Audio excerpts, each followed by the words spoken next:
Hello viewers, আসসালামু আলাইকুম। Birds of Shamim এভেরি পেজে আপনাদের সবাইকে স্বাগত। আজ আপনাদের সঙ্গে শেয়ার করব প্যারেন্টস পাখি বেবি পাখিকে না খাওয়ানোর কারণ বা করণীয়।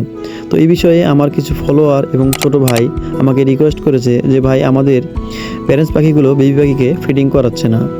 তো এই বিষয়ে আমি আমার অভিজ্ঞতা থেকে কিছু বিষয় আপনাদের সঙ্গে শেয়ার করব। তো নিয়মিত এই ধরনের ইনফরমেটিভ ভিডিও পেতে আমার পেজটি লাইক, কমেন্ট, ফলো দিয়ে পাশে থাকবেন ইনশাআল্লাহ। বেবি পাখিকে প্যারেন্টস পাখি ফিডিং করানোর মূল যে কারণটি, সেটি হচ্ছে হাঁড়িতে বাচ্চা থাকা অবস্থায় যদি পাখি আবারও ব্রিডিং মুডে আসে, সেক্ষেত্রে বেবি পাখিকে ফিডিং করায় না।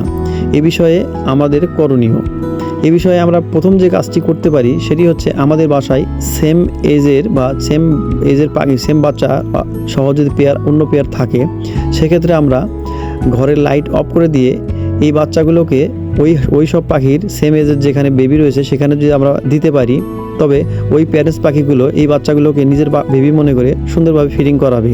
এতে আমাদের বেবি পাখিগুলো সারভাইভ করবে ইনশাল্লাহ। এছাড়াও আমরা আরেকটি যে কাজ করতে পারি, যদি আমাদের বেবি পাখিগুলোর বয়স যদি 20 থেকে 22 দিনের উপরে হয়, সেক্ষেত্রে হাঁড়ি থেকে বাচ্চাগুলো মালসা বা বাটিতে নামিয়ে দিয়ে শুধু কাউন দিয়ে, চীনা বা মিলেট না, শুধু কাউন দিয়ে যদি আমরা রাখি, কাউনের দানা ছোট হওয়ার কারণে বাচ্চাগুলো একটু একটু করে খাওয়ার চেষ্টা করবে এবং খেয়াল করে দেখবেন পুরুষ পাখিটি বাচ্চাগুলোকে একটু একটু করে ফিডিং করাচ্ছে। তো এভাবেও আমাদের পাখিগুলো সারভাইভ করবে ইনশাল্লাহ। এছাড়াও আমরা লাস্ট যে কাজটি করতে পারি সেটি হচ্ছে, বাজারে অনেক প্রকার ভালো ভালো হ্যান্ড ফিডিং পাওয়া যায়। এর মধ্যে সবচেয়ে যে হ্যান্ড ফিডিংটা ভালো, সেটি নিয়ে এসে আপনারা সুন্দরভাবে দিনে 3-4 বেলা যদি বেবি পাখিগুলো হ্যান্ড ফিডিং করান, ইনশাআল্লাহ পাখিগুলো সারভাইভ করবে। তো এই ছিল আজকের ছোট্ট একটু ভিডিও। আসসালামু আলাইকুম, ধন্যবাদ।